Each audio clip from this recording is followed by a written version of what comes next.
Since the beginning of the Trump administration's Operation Midway Blitz this fall, hundreds of federal law enforcement agents have been reassigned to assist with the ramp-up of deportation operations in the greater Chicago area.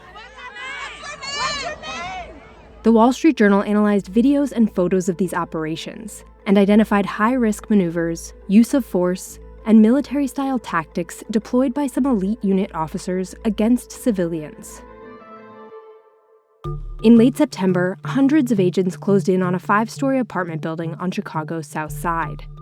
SWAT teams arrived on Bearcat vehicles, and scores of agents secured the perimeter to conduct a clearance operation. At one point, a Black Hawk helicopter hovered above, and an agent descended from a rope, a tactic mostly used by elite forces in rugged, hard-to-reach environments. Agents from the Border Patrol Tactical Unit, or BORTAC, were also involved. These officers frequently train with U.S. Special Forces overseas. They typically handle drug interdictions along the borders and assist with tracking fugitives. Former federal agents and military personnel who reviewed the footage said the operation seemed excessive, and entering from two sides of a building increases the risk of friendly fire. Department of Homeland Security spokeswoman Tricia McLaughlin told the Journal in a statement that the raid resulted in the arrest of 2 Tren de Aragua members, and a U.S. citizen who had an active warrant was turned over to the Chicago PD. Also on Chicago's South Side, in mid-October, federal agents were seen traveling across 105th Street, pursuing a vehicle allegedly driven by an undocumented person. A security camera nearby captured the moment when the agent's white vehicle struck the rear panel of the suspect's red car. This maneuver is called a precision immobilization technique, or PIT, and it has been banned by police departments across the country, including the Chicago PD. A 2023 report funded by the Department of Justice highlighted the substantial risks associated with PIT and said it should be prohibited under all but very narrowly defined circumstances.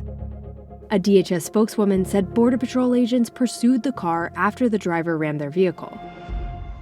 Moments after the crash, a crowd of protesters formed nearby. BORTAC agents, such as this one identifiable by the patch on his vest, were deployed. At one point, federal agents clashed with the protesters. Photos taken at the scene showed how one arrest unfolded. An agent from Customs and Border Protection's Special Response Team, or SRT, kneeled on a protester, while other agents took a defensive, box-like position to maintain control of the area. As agents moved the subject, one officer tossed a canister filled with a chemical irritant to keep the crowd at bay. Former federal agents the Journal spoke with said this tactical arrest procedure should be reserved for dangerous situations when the subject or bystanders are violent or potentially armed. Get back! He's not doing anything. Bystander videos from across the greater Chicago area also show federal agents using what some say is excessive force. Ow! Ow! And on October 23rd, in the Little Village neighborhood, this footage showed Border Patrol Chief Greg Bovino, who has been at the helm of immigration enforcement efforts throughout the city, throwing a tear gas canister in the direction of the crowd. This is in violation of an earlier court order limiting federal agents' use of force.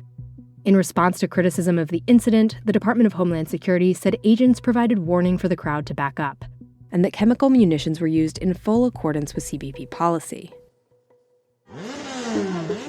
In late October, a number of Border Patrol officials were transferred to ICE after a shakeup in DHS leadership. Department officials say that means the more aggressive immigration enforcement seen in Chicago will likely become the new norm. In response to the Journal's reporting, a DHS spokeswoman said ICE and CBP officers are trained to use the minimum amount of force necessary to resolve dangerous situations to prioritize the safety of the public and themselves.